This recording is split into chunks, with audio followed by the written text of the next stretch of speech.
High court order দিয়েছে সিবিআইকে, CBI তদন্ত হবে। ওখানে শেখ শাহজাহান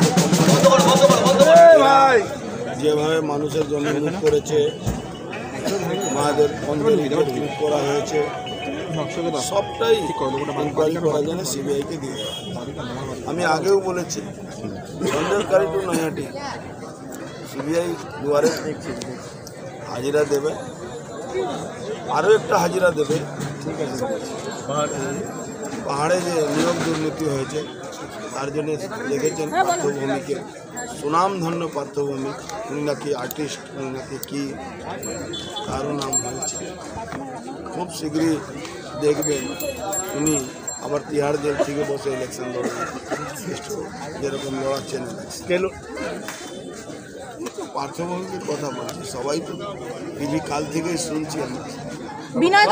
পার্থভূমি বলছেন গুন্ডারাজ দমন করবে, তার মানে গুন্ডারাজ আছে, সরকার কার আছে, মন্ত্রী কে আছে, পুলিশ মন্ত্রী কে আছে?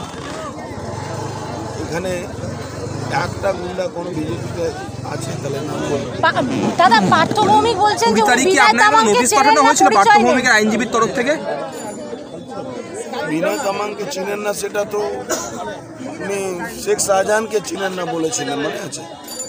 তো শেখ শাহজাহান তো তার যে পার্টনার আছে তার জমি নিজের বাড়ির পাশে কিনিয়েছিল, 150 বিঘা জমি আছে। উত্তম সরকার, শিবু হাজরা, উত্তম সরকার। তো উনি অনেক কথা বলেন, চিন্তা করার ব্যাপার নেই। খুব শীঘ্রই দুয়ারে বেরিয়ে সিবিআই আসবে। দাদা 20 তারিখে আপনাকে নোটিশ পাঠানো হয়েছিল মার্চ মাসে পার্থভৌমিকের আইনজীবীর তরফ থেকে, আপনি নাকি উত্তর দেননি সেই নোটিশে। রোজই এসডিও নোটিশ পাঠিয়ে যাচ্ছে, তো এসডিও ওদের হয়ে কাজ করছে, ঝান্ডা নিয়ে বসে আছে, তো নোটিশ পাঠালে কি আছে, নোটিশ উত্তর দিয়ে দিয়েছে। সরকার বলছে নোটিশ পাঠিয়েছে, তাই জন্য আপনি উত্তর দিচ্ছেন না, কিছু বলছেন না ওনার বিরুদ্ধে। মানহানির মামলা কি আপনি যে জমি এবং তার পেট্রোল পাম্প নিয়ে বলেছিলেন সেইটাই।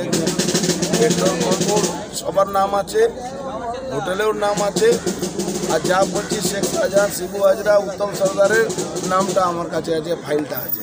ঘাবড়াবার কিছু নেই। আমাকে আমার মুখ বন্ধ করানো জন্য কঠিন।